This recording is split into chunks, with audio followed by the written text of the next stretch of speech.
Hi, folks. Tom Ivester, an alcoholic, member of the Primary Purpose Group of AA in Southern Pines, North Carolina. There is a Pine Bluff, as it says on the program, but I've never lived there, so I had to go check it out. My sobriety date is Groundhog Day of 57, and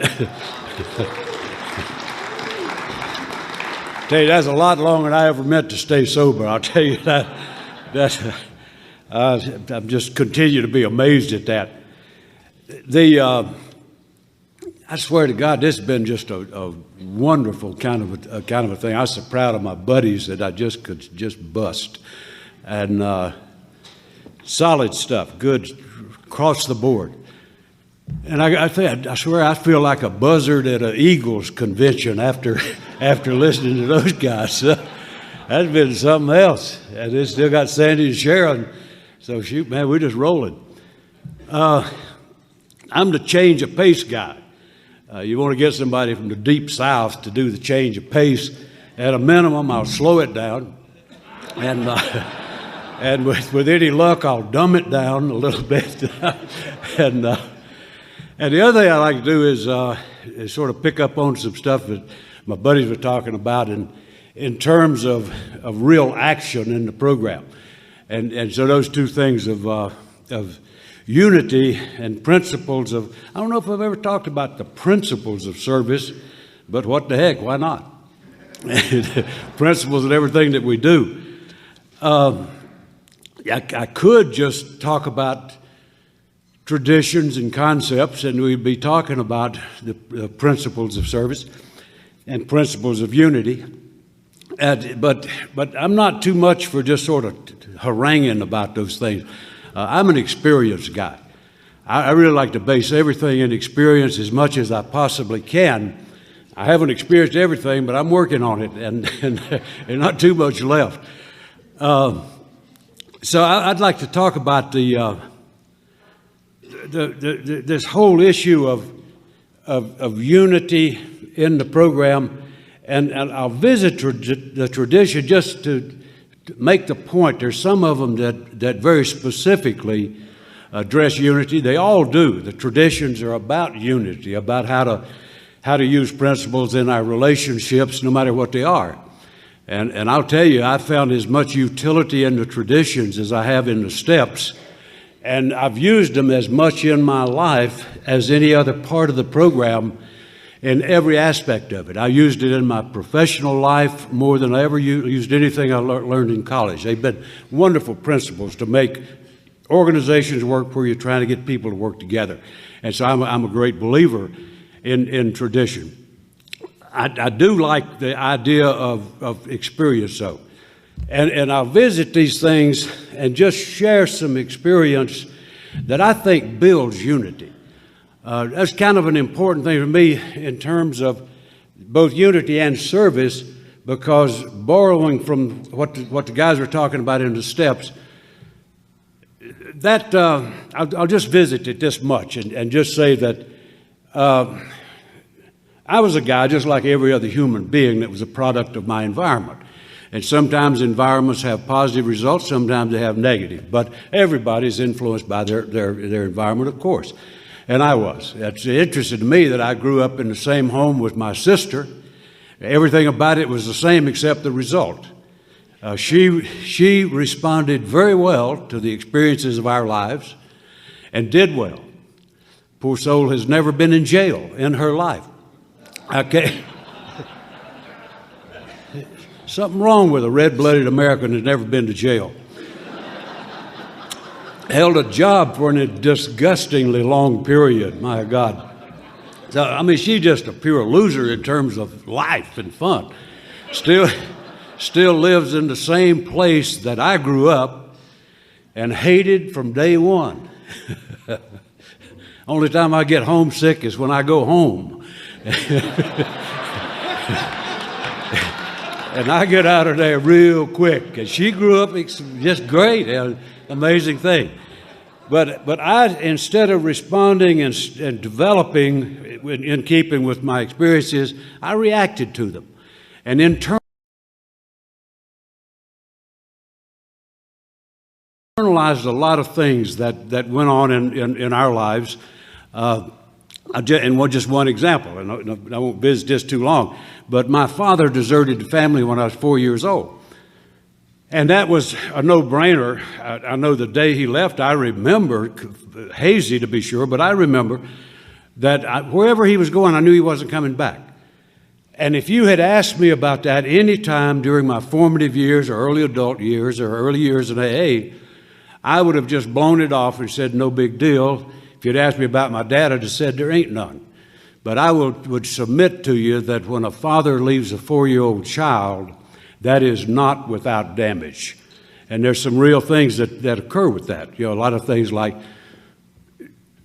guilt, fear, insecurity, anger, dishonesty. An awful lot of things ensue from that to sort of make up for the absence. And I could go on with a whole litany of things that form, but that's just one significant thing. And so those things were extremely important to me, because in response to them, what I developed was some coping devices that we call character defects.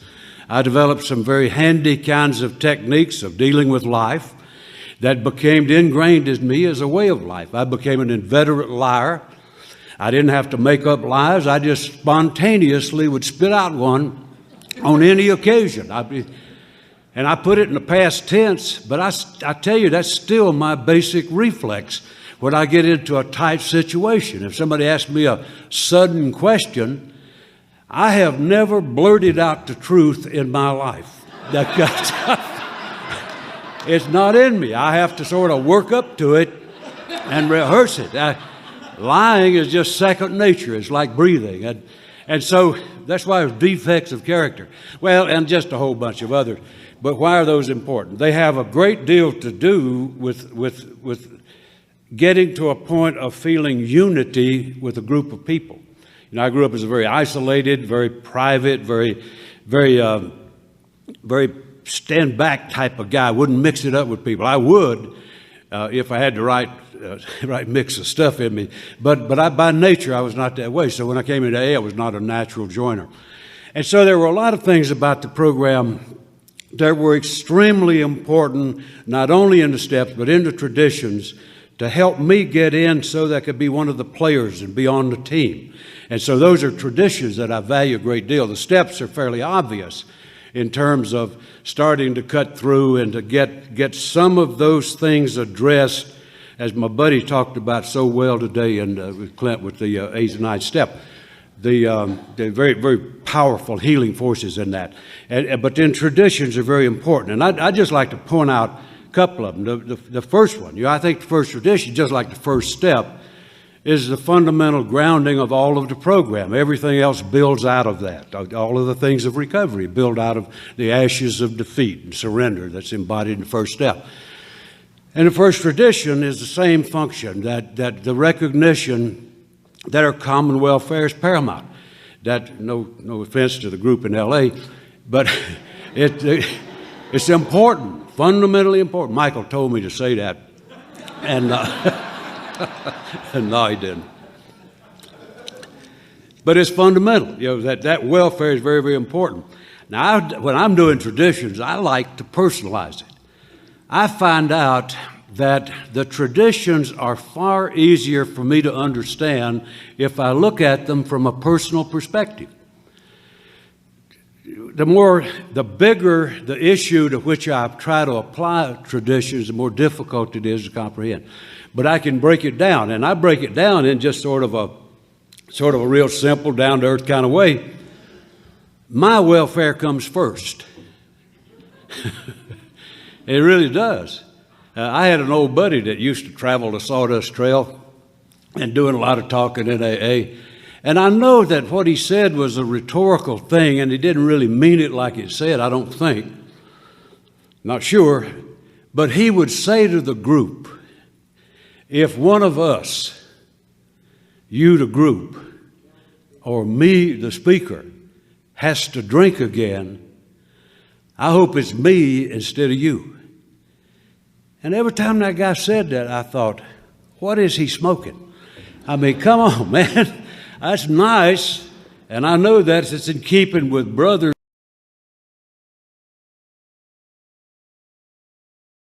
keeper, but you ain't going to find me saying that. You know, now, I know that none of us ever have to drink again.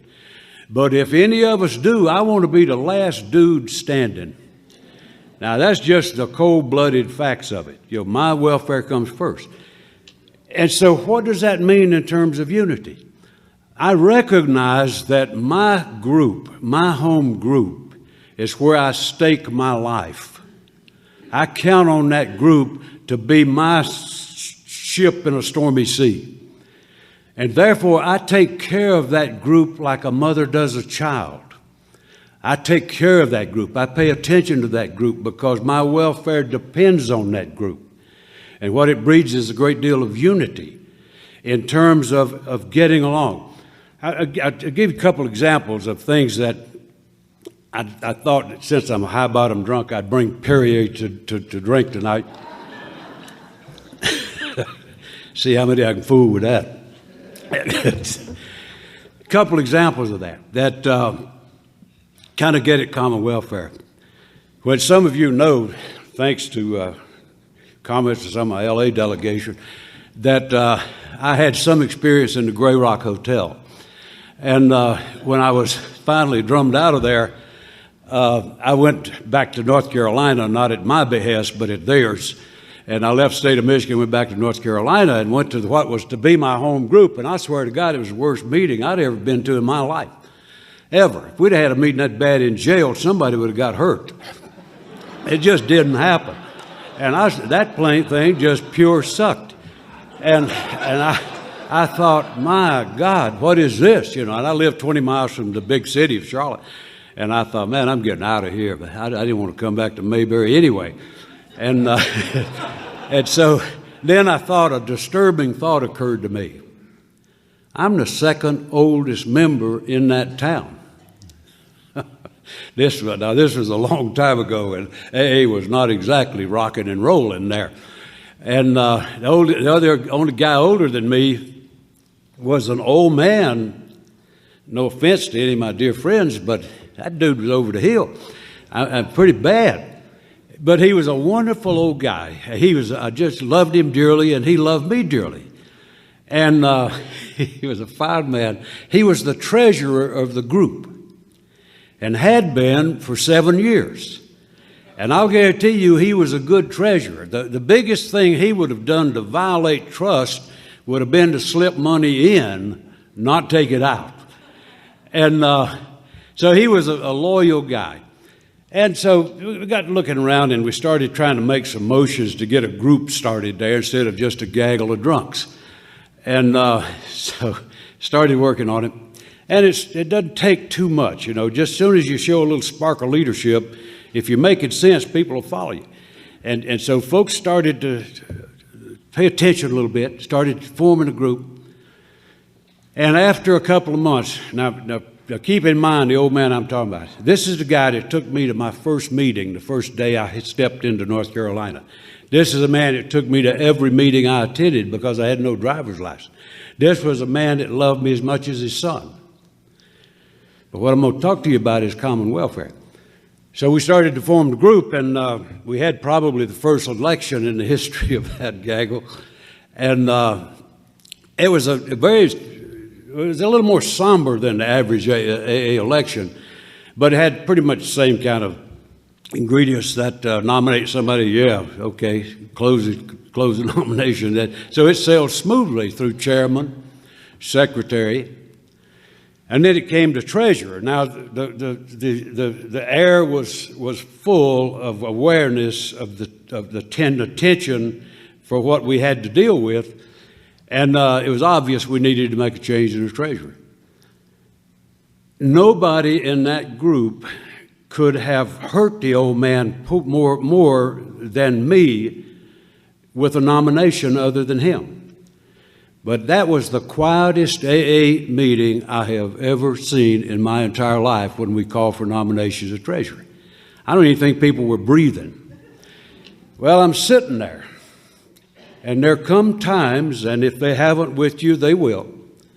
There come times when you have to see what you're made out of. When you say that you're committed to the common welfare and you mean that,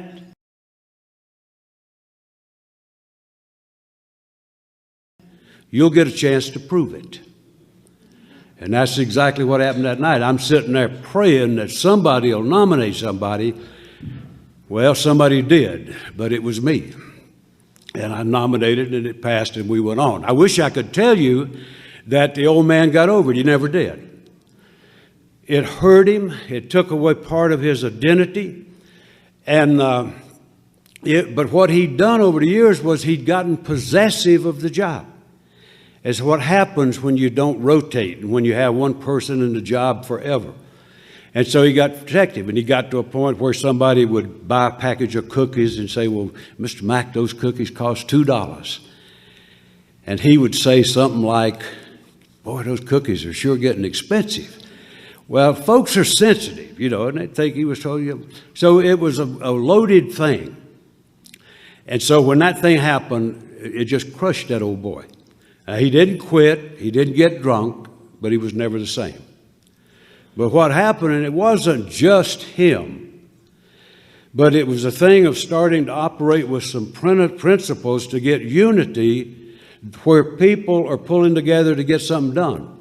When I left that town 2 years later, there were 60 members in that group. And so unity and getting things out in the open so that alcoholics are pulling together. Sometimes it calls for tough stuff, but in the long run, the common welfare has to come first. Our recovery depends on a unity. There was one other one that I just wanted to mention. I jotted them down, and it's dark in here. By the way, there's a green light in here somewhere.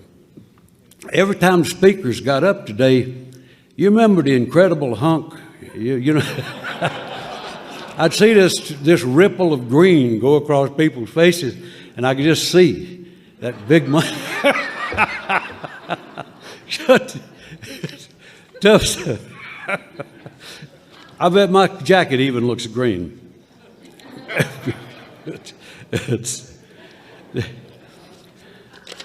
Just one second here, while I get this in focus, I can tell you what the other one was. Well, shoot, let me just skip over a minute, and I'll come back. Common welfare. What am I talking about? Welfare. Well, anyway, let me move to a couple other, and it'll remind me. I want to mention this. I do. Yeah, I do. One that says it's kind of intimately personal. I know that spiritual giants don't get aggravated with stuff, but I'm not one, so I do. And so a while back, now I'm a strong home group guy. I'm not a maybe. I'm a strong home group guy. And I dearly love the home group that I have today. Now, I was out of town one time, and I missed a business meeting. And I know that none of those pilgrims in my group would do this, but they made a motion to do something. They made a motion to do something that they knew I would disagree with vehemently. And so when I came back and was greeted with the information, the spiritual giant was hot. I mean, I was flat hot. And what's that got to do with common welfare? Had I wanted to do it, I could have gone in there and had some kind of a duck fit with the folk, and probably, I don't know if I could have gotten it turned around or not. But had I done that, I would have done a great deal of harm, because I was too mad to be sensible. I was too mad to be rational, because the decision that was made took away a fundamental part of what makes that group have a well-rounded program. And so that decision was made. So I'm too hot to say anything. So I never said a word to a soul. I'm thinking. That's dangerous. But I'm thinking. And what I'm doing is trying to evaluate, what is it that I'm mad about? Am I really concerned because of some principle that threatens the integrity of that group? Or am I just angry because somebody dared to do something that I wouldn't like while I was out of town? Well, I have a kind of point of view about business meetings. If I'm not there, whatever they vote for, I voted for it, because I voted with my absence. And so I just sat quiet, and I thought it through, and absolutely sat satisfied myself that I was concerned about the principle and the integrity of the group and not just my feelings and my anger. The first business meeting came up about a month later. I was too mad to say anything. I was still mad. And that's not the way to solve problems if you're interested in common welfare. I bit my tongue. God, no, that was hard. Waited another month. And then the time came. Sitting in the business meeting, there came a little place for new business, and I just simply said, guys, we made a decision a couple of months ago to fix something that I don't think was broken. And I'm not going to make a motion. I just like to request that we reinstate that portion of the program effective tonight. Amazing thing about the sense of a group and the response of a group. One guy asked one little question and then overwhelmingly voted. Well, see, common welfare means more than me just imposing my will and coming at people full force. It means to pay attention to what folks are doing and make them part of the decision making and not just subservient to my will. And so common welfare comes out in an awful lot of kind of ways. In the whole business of leadership, that whole thing is tied into the kind of stuff I'm talking about right here. One other one that I'll mention that has to do with unity is the third one that has a great deal to do with unity. I don't know about you, but I'll tell you what was going through my mind right before I got up here tonight.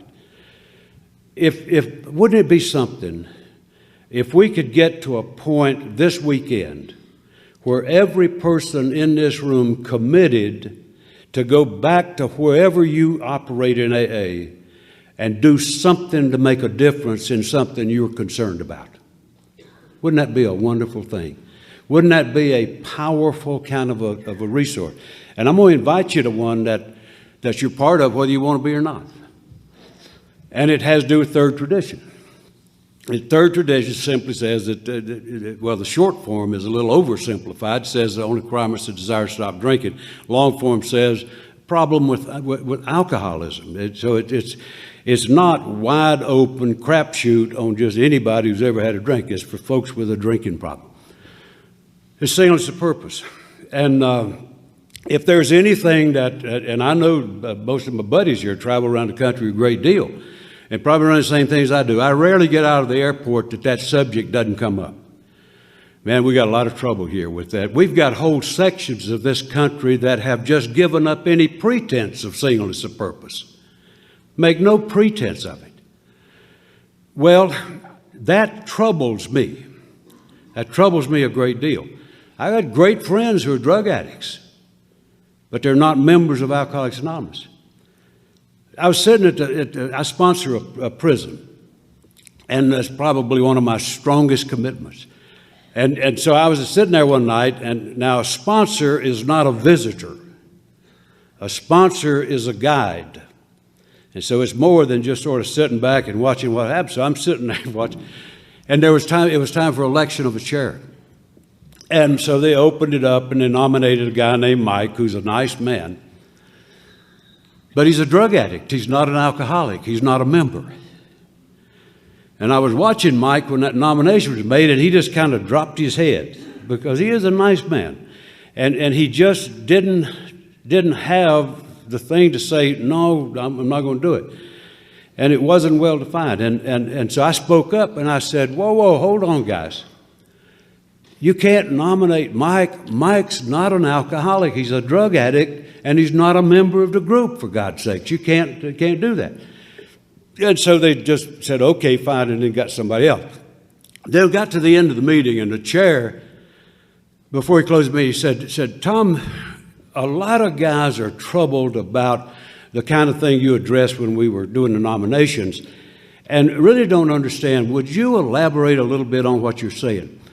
And you know how it is sometimes when you get put on the spot and you got to respond quickly, you have to resort to the truth. And because I don't have time to make up any nice thing. And without fail, when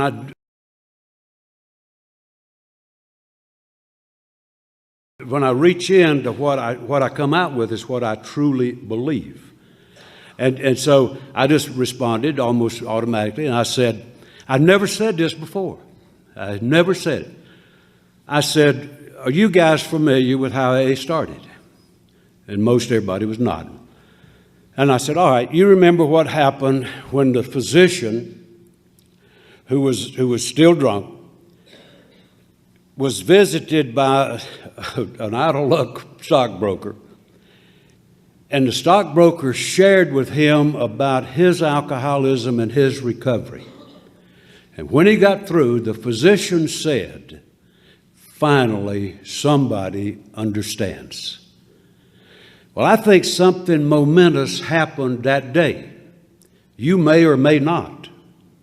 But I think something momentous happened that day, in that the basic tenet of Alcoholics Anonymous was formed. And that basic tenet is that when one alcoholic talks to another alcoholic and shares about his life, it gains the trust and confidence like nothing the world has ever seen. And that basic principle was the fulcrum upon which Alcoholics Anonymous was formed.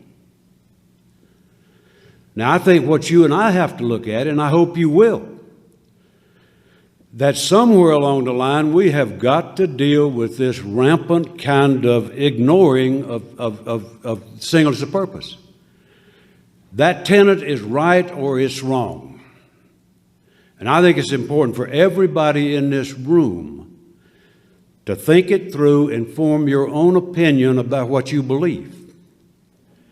And if you believe that tenet is right, that is basic principle of Alcoholics Anonymous, then you and I, who have found recovery here, have an absolute responsibility to be sure that the next person who comes in that door finds what we found. I think it's a basic responsibility. Now, that's just one guy's opinion, but thank you very much, love. Thank you. I was about to say thank you for that ovate, but I appreciate that. But I do think the whole fellowship's going to have to do a sort of a global group conscience about this thing and come to a reckoning that that's either an important principle or it isn't. If that principle is not true, it doesn't matter. It couldn't matter less. I'm one who believes it's true. And so, important for unity. Very important for unity. I think it's very important when I say that I'm taking somebody to a closed meeting, that they can count on it being a closed meeting. That it's a group of alcoholics in whom they can invest some trust. And if we don't provide that environment, we are abandoning a mission of trust that's been given to us. And so I think it's an awfully important thing in terms of unity, so that we've got who we say we are. In the real world, they call that integrity. We're who we say we are. I just mentioned a couple more, and then well, probably more than that, but I'll mention a couple more just anyway, but not too many. Fourth one is one that's kind of important to me about unity.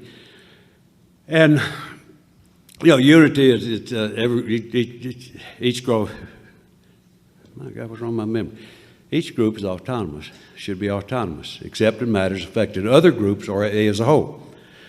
Well, that's good. Let me break it down a little bit. Each member is autonomous.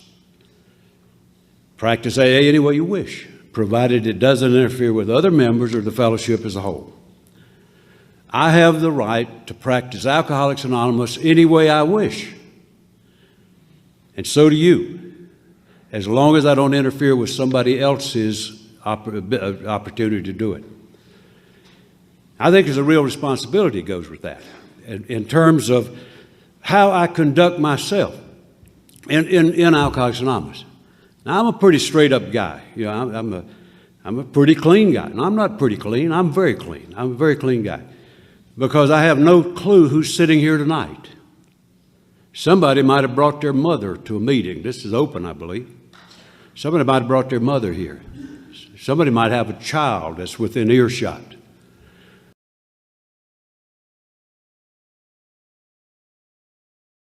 I would never use this podium as a place to humiliate or embarrass somebody who had ventured into our environment. I'll give you an example of that, and why, one of many that I could give. I was out in your state, Scott. Wasn't close to where you live, but in Tennessee. And I was speaking at a little conference, and the fellow who spoke Saturday night thought he was supposed to be a stand-up comedian. And he wasn't funny. I mean, the guy was not funny. And the poor soul was, you know how it is when you're going down the tube?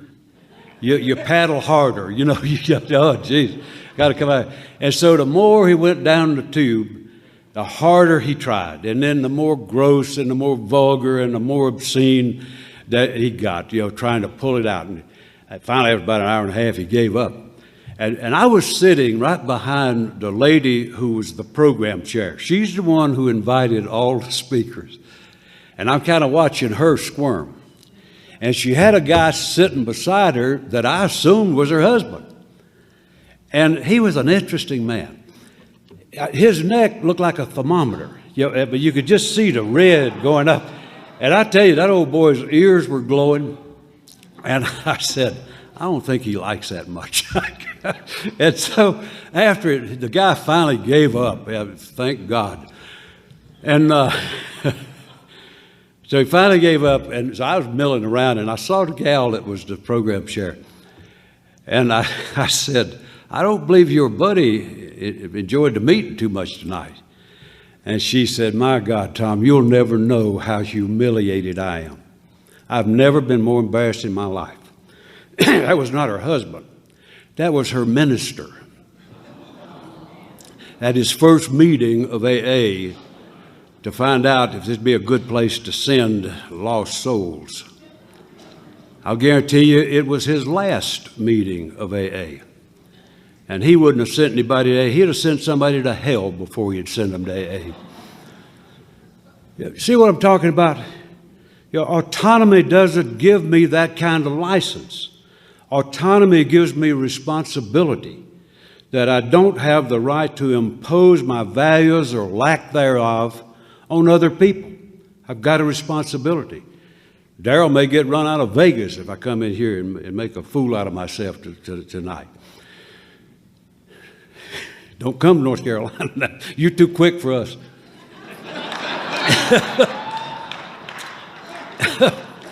But that's to me is an important thing for unity and dealing with those things. That I'll give one of just quick example on that thing, because sometimes it's very sensitive kind of stuff.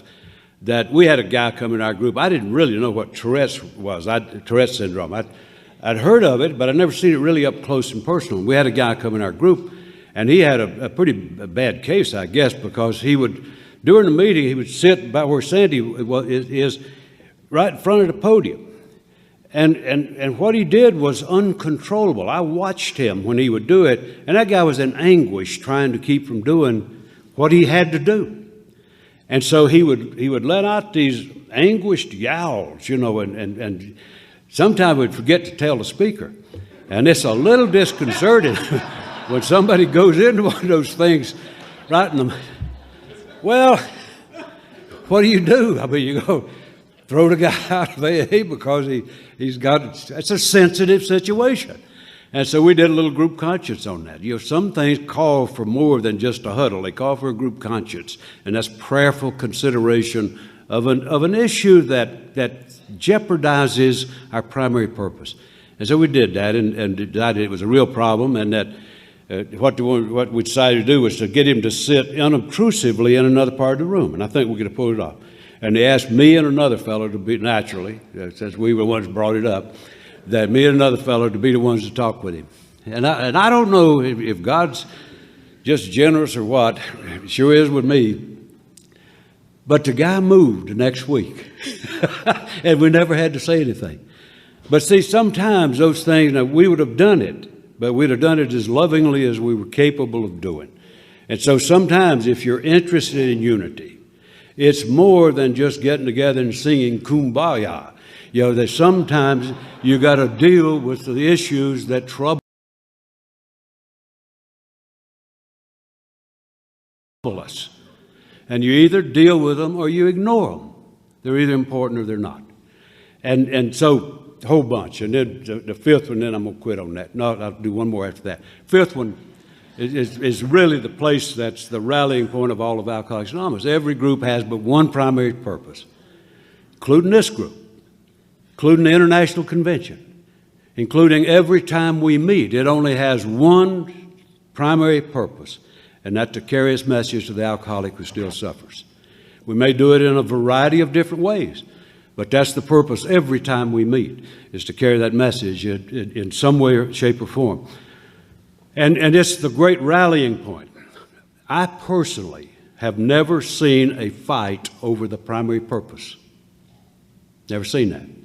I've seen it over money, power, position, you name it, but never over primary purpose. That's the point where we come together without any question.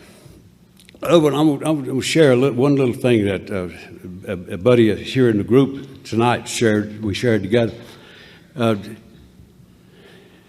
Now, I'm not even going to go there. I'm going to skip that. It takes too long to tell it. Now, I got a lot of other stuff I want to tell you.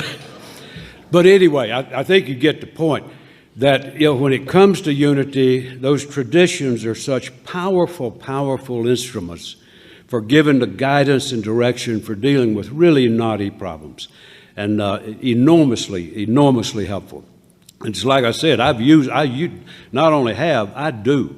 I use those things in every aspect of my life. And I'll give you I will give one other example just about that to bring it into a little more generic thing in life. A couple of years ago, 2 or 3 years ago, something like that, far enough back that I can't remember, I was fed up with what we did at Christmas. I mean, I didn't mind eating turkey and candy and old fruitcake and stuff. I mean, I could put up with that. But I didn't like what we did. At my home, we made a sort of a spending orgy out of Christmas. And we would just burden everybody down with dumb gifts that nobody wanted. I thought they did, but I didn't. And so I just didn't like it. And one day, my family's used to talking tradition. We do that every once in a while. And so I said, let's have a little talk. Only 4 of us, 2 kids and 2 old folks. And so we sat down in a hotel room somewhere and started talking. Would you believe that out of 4 people in a family, all 4 despised what we were doing? Despised it. But we were caught up in that. And what we'd done was letting that financial thing become the driving force as a replacement for love. And we're trying to bribe each other into some sort of feeling of love. And everybody hated it. I thought my wife was the primary cheerleader. She despised it. And so we made a group conscience decision that we wouldn't do that anymore. And what we did, put a $50 limit on gifts. Any gift couldn't be over $50, and now we adopt a family. And that's in the spirit of Christmas, and what a difference that makes, eh? And so what we were doing, we were caught up in things like the 6th tradition, where money, property, and prestige divert us from our spiritual aim. That's not just about buildings. That's about the relationships with people and about my relationship with stuff. And so unity is built into everything in that thing. And so there's just a whole bunch in this whole business of unity. But let me get into I don't guess I need permission. I'm going to do it anyway. I'll get into the service stuff. I heard it loud and clear in all of the presenters last night and today. Sometimes I have the disturbing feeling that we get so caught up in our romancing of the steps that it's almost like a tender trap, where we get so caught up in working on ourselves that we make a life's work of it, rather than moving that into real movement into life. And so that this program starts to happen. I tell you what my basic belief is, doesn't make it right, but it's mine,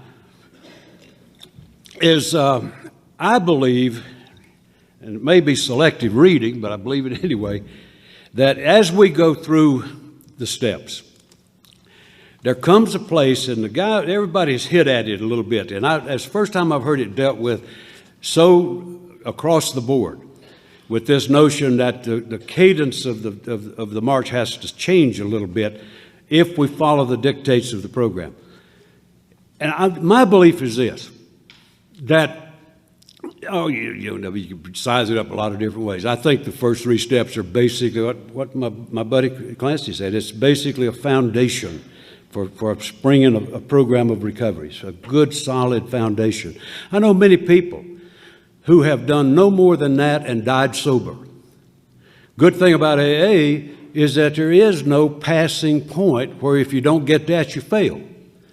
Here, you stop at whatever you're willing to settle for.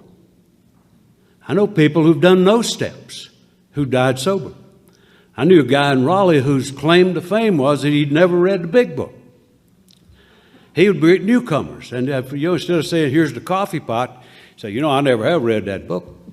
And he looked like he'd never read the book. I don't know if he drove anybody off or not, but I mean, he's free to do that. There is no pass-fail thing here that, it shows up if we fail. But there's no real thing that says you got to go. So first three is basically a foundation. The next four, which the guys dealt with so well today, with 4 through 7, basically deal with causes and conditions. Those things that disable me in my function in life. Those things that give me that mind that'll turn irresistibly to the thought of a drink. That thing that makes me restless, irritable, and discontent. And I think it's caught up in those causes and conditions that come into inventory. And then that huge decision stuff of 6 and 7 when we start to do something about it. Then in 8 and 9, it's still basically a selfish action. We do amends primarily because to get off our side of the street, but it does start to get us in relationship with folks to whom we've done damage, and a lot of it. So it does start to move us in the direction. And then I think there's a very clear point of demarcation that comes right after the promises. And when you get through the promises, and there are astounding things to say that will happen start to happen before you're halfway through. And then once you get through that, really interesting to me what happens when we move into step 10. And I won't, if you were here last year, you know that's one that I have a little fervor about, so I won't go at it full barrel. I don't think. No, I won't. But I think there's an important thing that happens in step 10. And if you read it off the wall, if you just read it off the wall, that it would continue to take personal inventory and when we're wrong, properly admit it. Well, that's pretty clearly inventory, eh? But if you look at it in the text in the book, it goes beyond that. Certainly it deals with that. But there are a couple of things in there that give me great pause in terms of seeing the transition that I think is sort of a product of 10, 11, and 12, where it's a strange thing when we deal with a self-centered condition by intense focus on ourselves. That seems to be a contradiction in terms.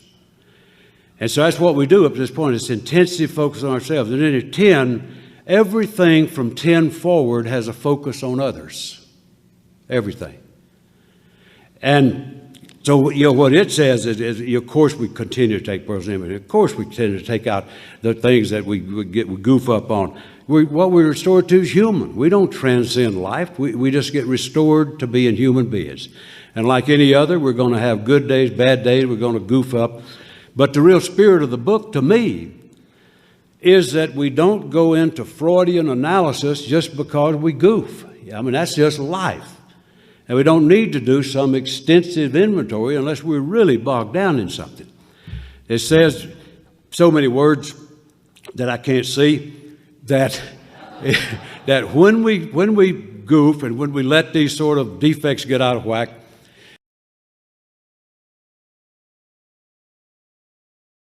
we deal with it at once.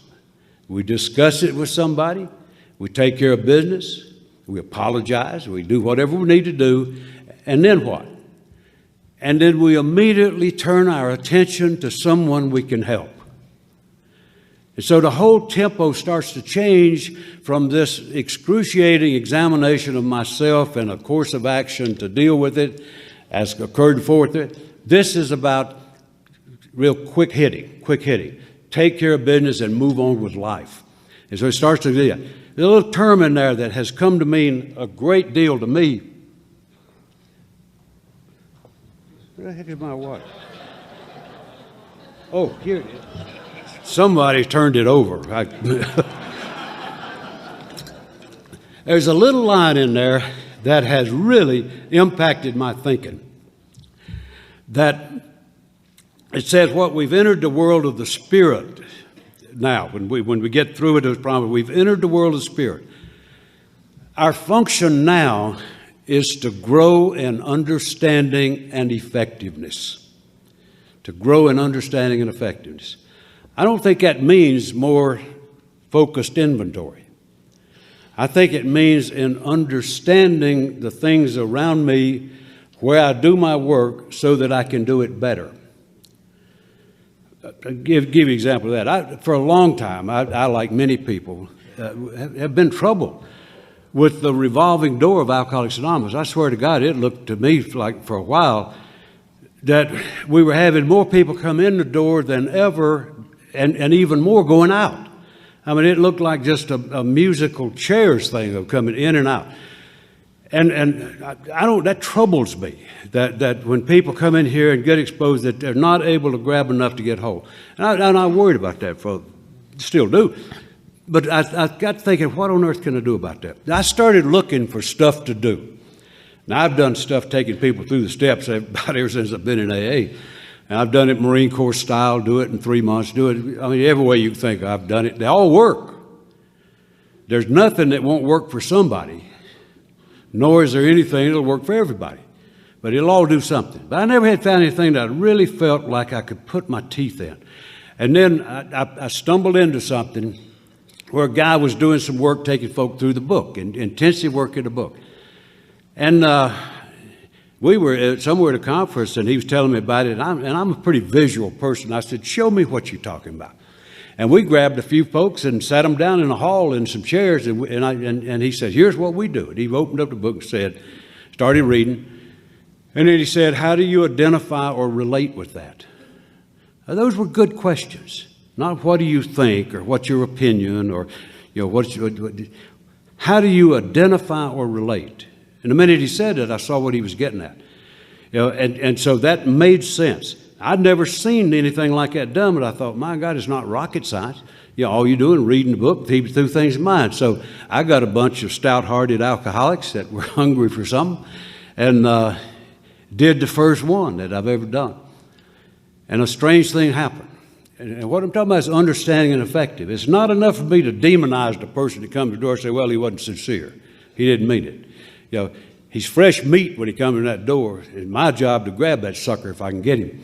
And so that's what I want to do. I want to understand how to do that more effectively. I had one come in the group a while back. Well, he made an attempt to come in, and I just happened to see him. I don't know if he knew me or not, but I saw him come in the door, so I made a beeline for him. I headed for that boy. He's mine. And so I'm going, he was a bad-looking drunk. And the guy bolted out the door.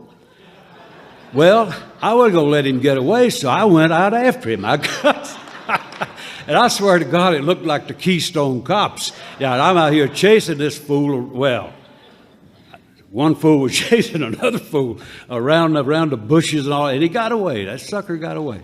I got him later, but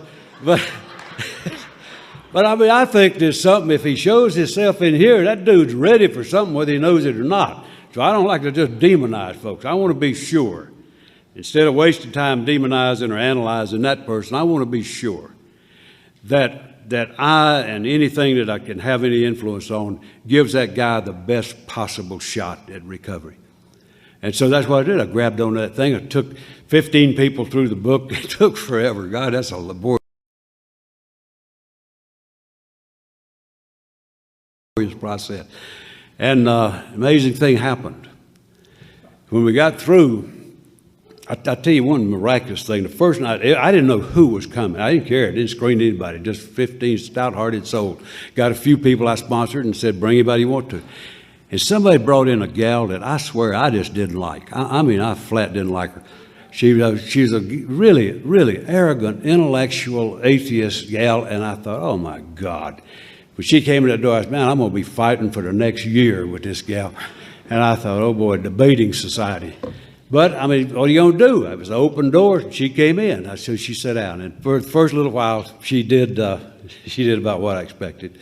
She would have a little quip about everything, and then, but I started watching. I love doing that kind of stuff in a group. If I had the luxury of time, I would not do it individually. I would do it in a group because the group gives an extra dimension of strength. And the group becomes a resource. And I sort of watch, people will sort of find their element when they get in a group. They look around who you're sitting with. And so she came in, and she sat down between two other aggravated cases. And so I'm watching them, while they're going and doing their thing. And a funny thing happened. As we went along, I started to notice a bit of mellowing.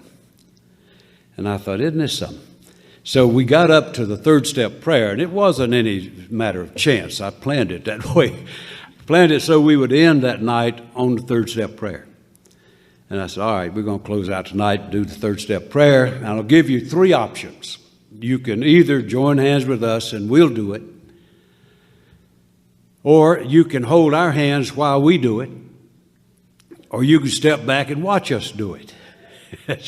I won't tell you exactly what she told me she said to herself, but it was not nice. It was a Boston grad could do better than that. But she said, well, anyway, she just said something ugly about stuff. And she stayed in the circle, did the third step prayer. And it was an absolute turning point. It wasn't a burning bush, but it was a huge breakthrough. And that gal turned into the finest female member in my part of the state. She became my backup person. If I had to be away, she was my backup. Powerful, powerful thing. And that convinced me that when people are intensely involved in this program of recovery, there is barely room for relapse. There's barely room for failure. It's when we get loosey-goosey with it that trouble comes. And so here it is, and I'm not a magic bullet guy, but of the people who have gone through the workshop, going through the book, doing the steps, not one single person has drunk. And that's going on for a long time. So it's not a magic bullet, but it just proves that if you can get intensely involved in this thing, there are things to do. And that's why I say I hope that you leave here tonight with some, or tomorrow, leave here with some passion to do something to make a difference. Because there are all kinds of ways to be of service. And that's just one of them. But there's a rich load of work to be done in our group settings. In service, my God, it's a natural product that comes a little further on that step. It says, somebody mentioned this thing, and it reiterates it several times in the book. Of course we're working on ourselves. But our real purpose is to fit ourselves to be of maximum service to God and those about us. And that's our function. And as we do that, what we learn is this strange, enigmatic truth that we get most out of this thing when we're doing our best to give it away. And we learn that truth that you cannot give away more than you get, and how true that is. And that whole world of service opens up. And I think everything from 10 on is about service. That whole thing of getting equipped to deal effectively with reaching out and starting to be an instrument in this battle for recovery for alcoholics. A powerful kind of thing. And there's just a huge amount of stuff that we can do. I'll give you just a couple of things and it's just maybe stimulate a little bit of thinking, so that if you do go home and you got some real desire to do something, some stuff you can do. I was sitting. Bob reminded me of this. I was sitting back when I was still working. I'm unemployed now, but when I was still working for a living, I was in a meeting one day in a community, and I had done a little presentation in this little conference. It wasn't an AA thing, but there were some AA friends in there that I knew. They were in there. And so I'd finished it, and the last panel right behind me was a mental health type of deal. And the last fellow who spoke was a psychiatrist from one of the institutions there in the local area. And I swear to God, that guy went to the mic, and that was the most tired-looking, discouraged man I think I've ever seen. I mean, he just kind of drug up to the podium. And he started telling with wonderful undertones what he did. And so he got through and he said, my worst thing to deal with is alcoholics who have a second diagnosis. He said, I know logically, I know that AA is the place to send them. He said, but for the life of me, I don't understand. It seems that when I send them, they come back worse than when they went. And he said, I need help. And now this is a sincere man. This guy was not clowning. This was one deadly, earnest professional. And he said, I need help. Well, he didn't know who was in the audience, but I did. And I knew there were some AA guys in there from that community. And I'm from the other end of the state. And so I'm saying, somebody say something. Nobody did. It's kind of like voting for that treasurer. That man wanted some help. And so I waited as long as I was willing to, and then I stood up and I said, I'm sorry to be coming back at you. I just got through.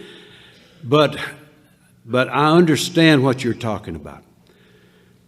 And I said, I wish I could tell you that everything that flies the AA flag was the same thing, that you could count on consistent quality. But that's just not right. Everything that flies the flag is not the same thing. There are meetings that I go to, if I'm out of ignorance, but there are meetings I go to, and when I come out, I'm worse than when I went in.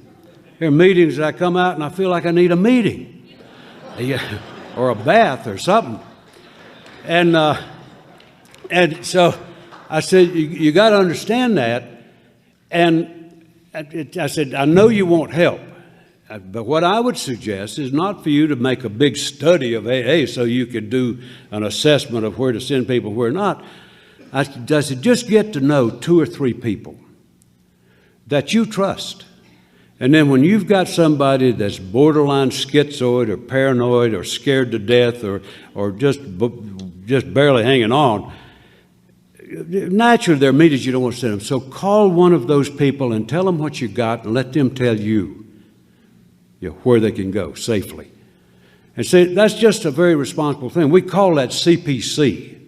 CPC is not making speeches at people. It's trying to form cooperative relationships. So here's a concerned professional trying to do something, and what he's talking to is totally unresponsive people in a community. And so I would just hang that out. If you know people who are dealing with alcoholics and they're frustrated or unsure about how to go, for God's sakes, go tell them how to do it. They don't teach that in medical school. My son's a physician. He learned more in 3 or 4 AA meetings than he did in all of his medical training. They don't teach it there. They don't teach it in social work school or the ministry or nursing. You get a little bit of just flickers of stuff. But if you think that's a valid problem, do something about it in your community. You talk to some professionals and ask them. That's something that can readily be done about it. And so there are just enormous opportunities to be of service. If you're sensitive to it, the book spells it out very well. If you're concerned about this stuff, get acquainted with some people, a doc, a minister, so forth. Get acquainted with them, take the initiative. I'll tell you what, in my view, what happened with us, and I won't be quitting yet, but I'm going to head toward it. I'll tell you what I think happened is that's had a huge impact on our fellowship. Now, I predated treatment and detox and all that kind of stuff. So it was an emerging entity during my recovery. And I'll tell you one thing to start with. Everything I'm concerned about in Alcoholics Anonymous happened on my watch. There is nothing that I inherited. Everything that I'm concerned about was on my watch. And for that reason, I feel some responsibility to try to deal with it the best I know how. And they call it service. And I think what happened was when treatment came in, I go back far enough that I remember a time when 12-step work was a lonely vigil. And God knows how many 12-step calls I've made and given booze. I carried it with me all the time because I was doing 12-step calls all the time. And that was the closest we had to medical. There was no place in the county that you could take an alcoholic without them calling the police or something. We had one doc in the entire county that would see a drunk, but you literally had to take him to the back door. And then he would come out to the kitchen and shoot him in the rump, and that was the sum total of what was available, and that was hard to come by. And so I remember those days.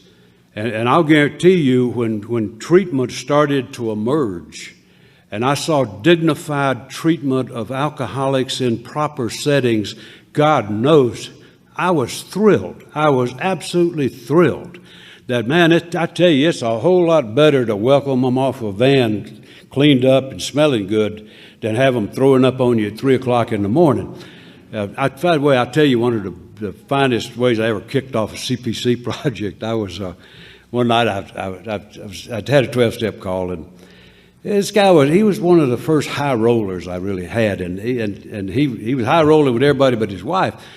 And he called me to get away from her. I knew that. But I always made it a practice, with drugs still do, not as much as back then, but I would mess with them and wouldn't buy them a drink till I was convinced I couldn't help them. And then if I was convinced I couldn't help them, I'd spot them a drink. And so I got to that point with this guy. God knows I beat him with every tool known to man, and then finally I just gave up. And I said, "Where's your favorite bootlegger?" And he told me, one I had never been to. I don't know how I missed that thing, but it was a really bad place. Looked like an opium den in Calcutta or somewhere. And so I took him in there, and that guy got him a bottle of stuff that had never seen a tax seal or anything else, and sold it to him. And of all times, all at once, police cars came from everywhere, and they come around there, surrounded this place. Well, I'm standing over there against the wall like a young Ivy League lawyer, and I'm obviously was a little out of place there. I wouldn't have been a few years ago. But he came in there, started dragging drunks, and this one cop kept looking at me, and finally he couldn't stand it anymore. And he came over and he said, "What are you doing here?" I said, "You wouldn't believe it." He said, "Try me."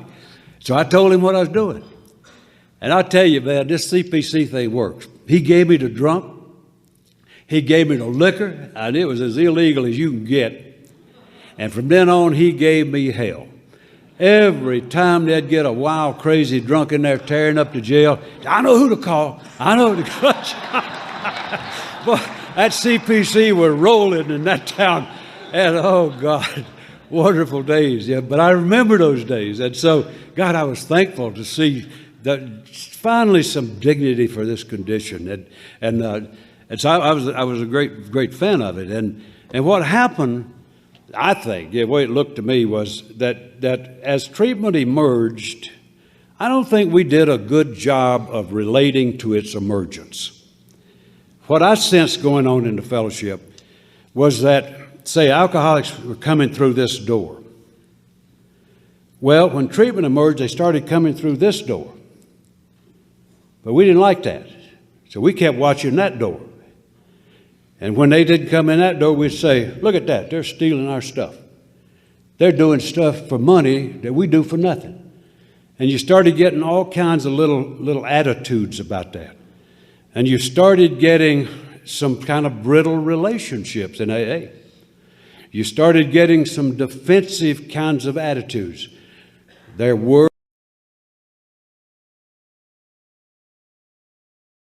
and are groups that will not allow a treatment facility to bring their patients to a meeting. There were and are. That's a far cry from what I was greeted with when I came, and you probably were too. That to say to the new person, I need you more than you need me. When I get to a point where I'm sitting back like I'm doing a favor to reach out to somebody, I'm way off that spiritual base of what this is about. And so I think that's what started to happen. And so we just pretty much shut down as treatment just got. I never thought I'd live to see this day when treatment became available in this country almost on demand anywhere in the country. Never thought I'd ever see that. It was in the platform of a presidential campaign one time. Deal with problems with alcohol and drugs. I never thought I'd see that. And so what happened was that the success came, and that had an enormous impact on AA. And a lot of our vital outreach things where we go get them no matter what time, we go get them no matter what conditions, those things started to wane. So that now, unfortunately, there are huge segments of our fellowship. If you say CPC, have not a clue what you're talking about. Not a clue. Or PI, or why you would do it. You know, that's our loss. That's not somebody else's loss. And so what I'm talking about is I think those things need to be revived because treatment didn't replace us. They do something different in us, and it is in decline. And there probably will come a day, I don't know if it'll be in my lifetime, but there probably will come a time when I don't know if we'll ever go back to those old days, but we start moving in that direction. And so I think it is a very clear and cogent kind of a need that we have here for that kind of stuff. And I hope you'll take a look at it. I hope you'll take a look at, and I have to hurry now because he didn't give me much time. Take a look at one of the things that's happened in keeping with the formalizing of interventions and all that, has been what I call a capturing ethic. And it is a real ethic in this country of capturing folk under you name a profession, and it's got a capturing body in its professional ranks. Pilots, doctors, teachers, name it, drunk drivers, it's on and on. We got more capturing things going on. And they're interesting kinds of things. I'll just say it this way, and then maybe if you want to pursue it some, you can think about it. A lot of these things have overdeveloped primarily because of our absence. Now, what am I talking about? Docs, take lawyers. I'm doing some work with lawyers in North Carolina right now. What they've done in the legal profession, they've got some what I call drunk lawyer programs, but they just sort of capture folk and they put them through treatment and all kind of mandated stuff and mandate them to cradle to grave almost. And it creates an interesting dilemma. What they do is take, in areas where it's available, they take sober lawyers and then they recruit them to be sponsor monitor. I would submit to you that those are mutually exclusive terms. They have no compatibility whatsoever. And so what they've done is, what they did is very legitimate about getting people, getting them into treatment, getting them help, that kind of thing. But what they've done is extended that so that it starts to become intrusive in the recovery process. And they do that out of necessity because we're not there. And so they overextend. It creates really problem. I spoke to the convention of lawyers in North Carolina a while back, and they invited me to stay and listen, and I was intrigued with listening to what they were doing in their workshops. What I saw was a group of lawyers who were in this kind of thing who were as bewildered and confused as humans can get, trying to figure out, how do I find the right ground to operate on in an untenable position? So we're trying to put together a thing now. I met with the director. I just happened to run into him at a luncheon. I met with the director of this thing, and he asked me what I'm doing since I was unemployed. And I told him, I find some stuff to keep me busy. And I said, I've got one thing I'm interested in that you might be interested in. I told him about my interest in drunk lawyers.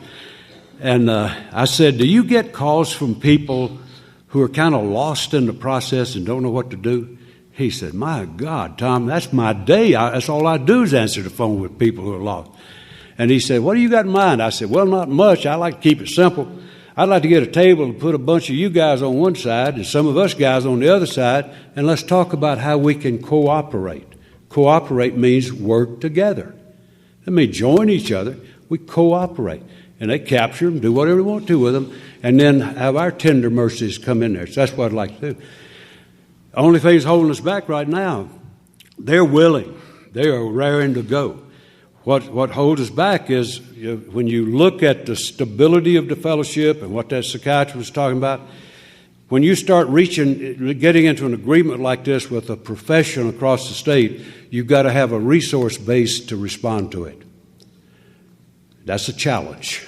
That is a huge challenge, but that's what we're working on right now.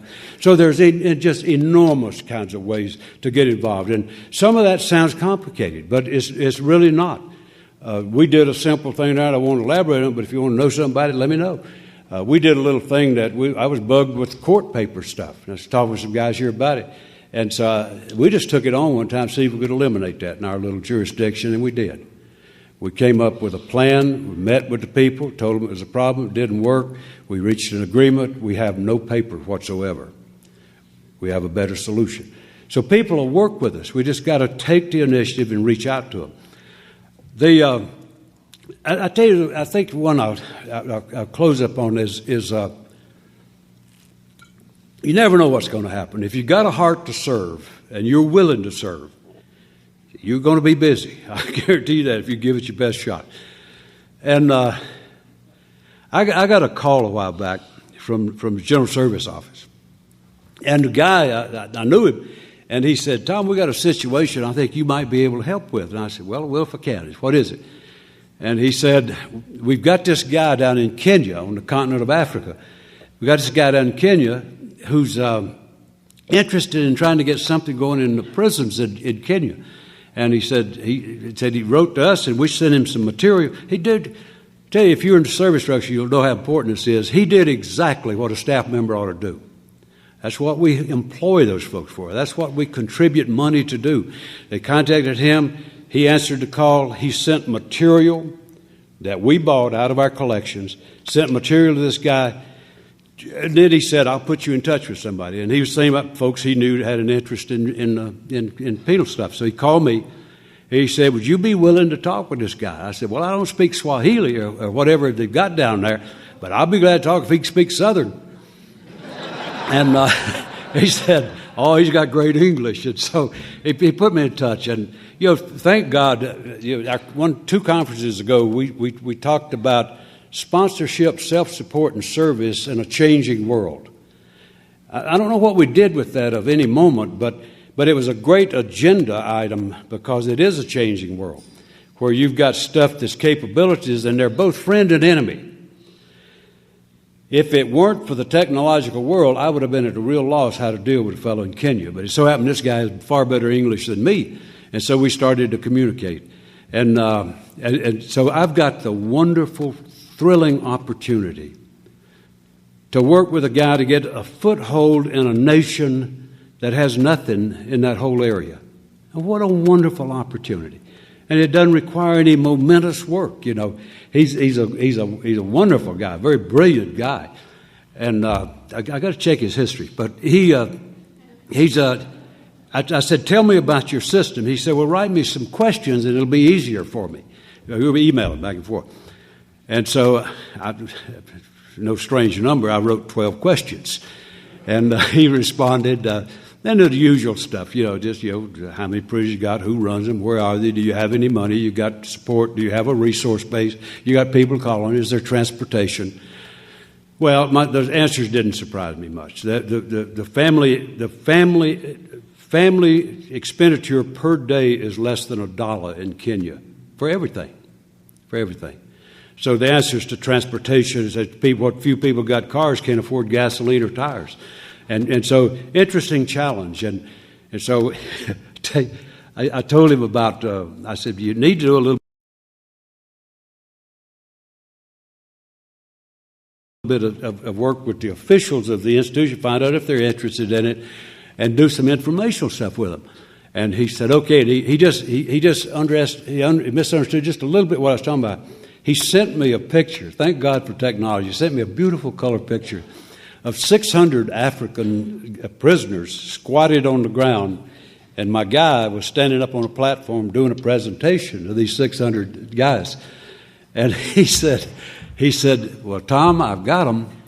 Now what do I do with them?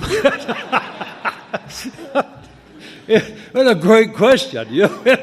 And so what he done is just herded up folks and started blasting at them. So anyway, it's just logical stuff, you know, just sort of separate sheep from goats, see if you got anybody to do a group and just go at it. That is simple stuff. But what a great opportunity, eh? What a great opportunity of just getting out of that little isolated tunnel of me and just going my little route. Yeah, but to be open. And my God, the opportunities that come are unbelievable. The rewards that come are just absolutely unfathomable. And there's no limit to them. There's absolutely no limit. And that's why I hope very much that, we've had a good weekend here, and we've had some good step work. And I hope that you'll put this together. This is a good crowd. When I said I'm meeting with a bunch of Eagles, I wasn't just talking about the speakers. My God, this is like a family reunion for me. I know 80% of this crowd. And I know who's here. And there are some real Eagles in this crowd. And I hope that you'll use this weekend as a time to come back and just kind of reflect on who you are. Reflect on what you got going for you. Reflect on what's been given. And then look at things that you're concerned about. Make a difference with it. Make a difference. And you don't have to invent a brave new world. I'll tell you the last thing I'll hit on. At a minimum, you could do this. I say it succinctly, that I think of all the things that I have concerns about in AA, and I have a number of them. I don't think the sky's falling, but I think we've got some really troubling kinds of trends that are going this. That sinless purpose is only one. I think the other thing that's probably my greatest concern is the unbelievable proliferation of just little simplistic, one legacy, if that, little gatherings that really have no connection to AA. It's just a gathering of alcoholics who come together and meet, usually at a time of convenience, but they'll come together and meet, and the sum total of the value of the meeting is what happens in the hour. Nothing precedes it, nothing follows it. And it may be, I don't know, they may be relatively harmless, I don't know. But they sort of romance the notion that the solution to this problem is make meetings. Well, making meetings is an activity. It's not a program. It's an activity. And so those things kind of lull us into some complacency that produces troubling stuff. Like the stuff that we bought to send to that guy and I say we, I'm talking about us, to send to that guy in Kenya. 42% of the registered groups in the United States paid for that. 58% are not even spectators. So you're talking about troubling kinds of things. So what I'd say is if if you don't have, in easy striking distance of you, a group that has all three legacies in place and firing, for God's sake, start one. Start one. Because that home group truly is the heartbeat of AA. It truly is the fundamental place. And without it, we're almost a ship adrift. And so I think that's the biggest concern I've got. And it's one that would be immediately available. If you don't have that kind of a quality group that's really got a service ethic in it, I hope you'll pay attention to that thing and go for it. Well, this probably hadn't been the most amusing Saturday night talk you've ever heard. But that wasn't my mission. That was not my mission. Yeah, what I want to be here is just share with some people who are thoughtful enough to spend a weekend trying to get a better hold on that recovery. What I'm challenging you to do is take that recovery and then use that thing to be of maximum service to God knows about us. Read that declaration of responsibility. I'm responsible.